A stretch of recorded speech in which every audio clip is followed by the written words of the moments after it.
Bapak Ibu yang dikasih Tuhan, jumpa kembali dengan suara penggembalaan Gereja Isa Al-Masih Jemaat Banyumane. Hari ini kiranya Ibu Bapak semuanya dalam kondisi sehat dan tidak mengalami sakit apapun karena pertolongan dan perlindungan Tuhan.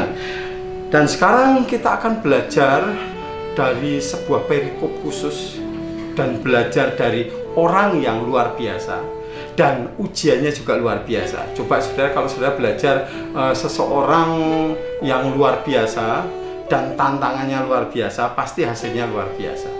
Ya, sama dengan hal ini, kita belajar tentang sesuatu yang dilakukan oleh orang yang luar biasa dan tantangannya juga besar, pasti saudara akan memperoleh hasil yang besar. Kita belajar dari Yesus dan kita akan belajar bagaimana strategi iblis mencobai Yesus. Dan itu akan menjadi strategi iblis selamanya dalam mencoba hidup orang-orang percaya, saudara.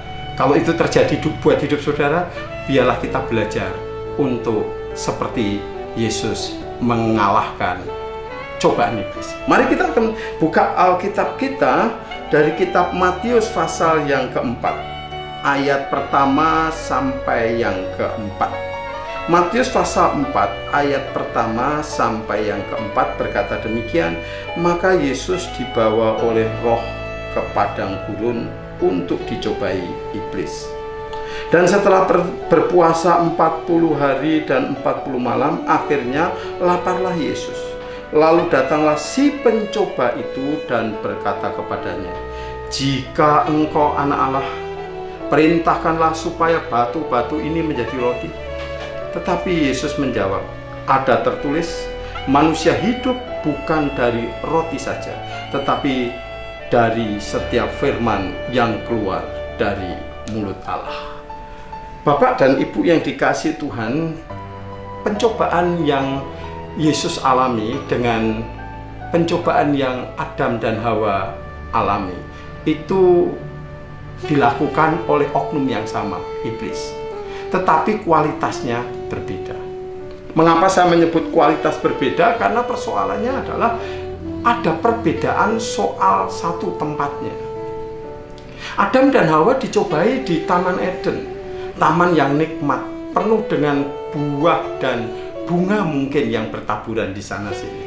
Tetapi Yesus dicobai di tengah-tengah padang gurun yang panas ketika siang hari dan malam hari amat sangat dingin. Ini tidak mudah dialami oleh semua orang.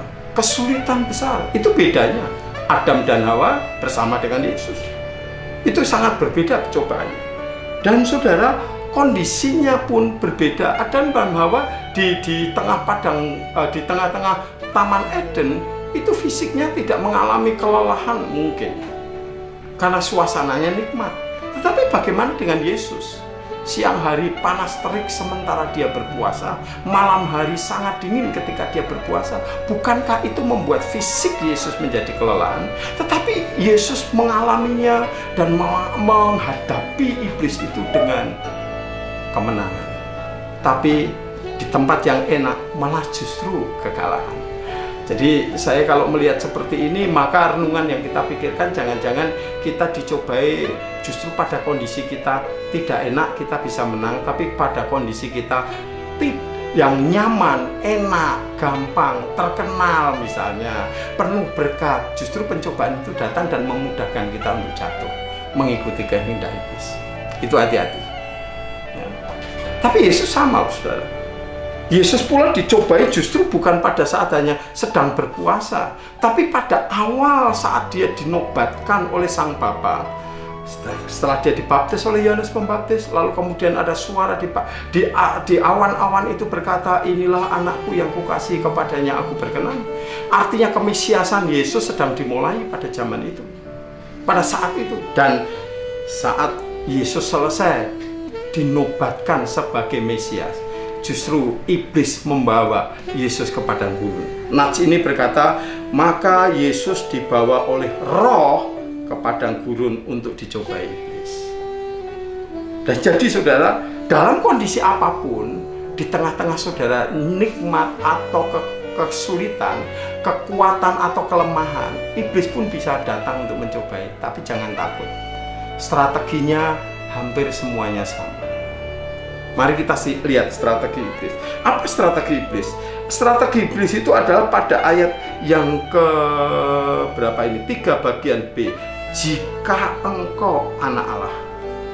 Minimal kata ini menunjukkan iblis mulai ingin menanamkan keraguan kepada Yesus. Jika engkau anak Allah, keraguan tentang dirinya adalah anak Allah itu diragukan sama sekali. Kadang-kadang kita juga ngalami gitu ya. Aku ini anak Allah kok hidupku susah. Aku ini anak Allah kok hidupku kok menderita. Tapi bukankah kita menjadi anak Allah pun harus pikul salib, mengiring Yesus juga harus pikul salib. Jadi jangan salah. Ini prinsip dan konsep kita yang salah tentang keanak-Allahan kita. Tapi ini Yesus diragukan, kemudian diberikan sebuah pernyataan yang menarik. Dia katakan, jika engkau anak Allah, perintahkanlah supaya batu ini menjadi roti. Coba saudara, di tengah kelaparan, mungkin di tengah ia sedang menjalankan tugas kemesiasan dalam berpuasa, menurut saya seperti itu. Karena itu yang membawa Yesus ke padang gurun untuk berpuasa adalah roh sendiri, roh Allah, karena R-nya huruf besar. Lalu di sana dia pengen sekali, ketika lapar, dia mungkin rasa lapar sebagai kemanusiaannya, kemanusiaan Yesus mungkin rasanya pengen makan. Dan iblis menawarkan tawaran yang sederhana, jika engkau anak Allah, perintahkanlah batu ini menjadi roti. Membuat batu menjadi roti saya pikir tidak berdosa. Sama halnya ketika Yesus membuat air menjadi anggur. Tidak ada berdosanya untuk nolong. Dan ini mungkin untuk dirinya sendiri supaya bisa makan. Tetapi jangan lupa saudara, inti dari ujian atau pencobaan iblis kepada Yesus bukan soal batu jadi roti loh saudara. Bukan soal iblis memerintahkan lalu Yesus mau nuruti lalu kemudian berdosa. Bukan itu. Tetapi yang menjadi persoalan adalah seperti ini saudara. Mari kita simak bagian ini dengan sungguh-sungguh. Pencobaan iblis itu adalah berkaitan dengan jikalau Yesus itu dalam kondisi sebagai Mesias itu boleh melakukan segala sesuatu. Jadi segala sesuatu boleh kamu lakukan. Apa yang kamu butuhkan, kerjakanlah, selesaikanlah. Tapi asal bukan dengan caranya Allah, tapi dengan cara iblis. Wah, ini cara ini menentukan saudara. Jadi kalau saudara sedang dicobai dalam kondisi butuh sesuatu pertolongan, butuh sesuatu yang kita rasanya aku sangat butuh sekali pertolongan karena aku kekurangan misalnya, kondisi ekonomiku lemah dan lain sebagainya.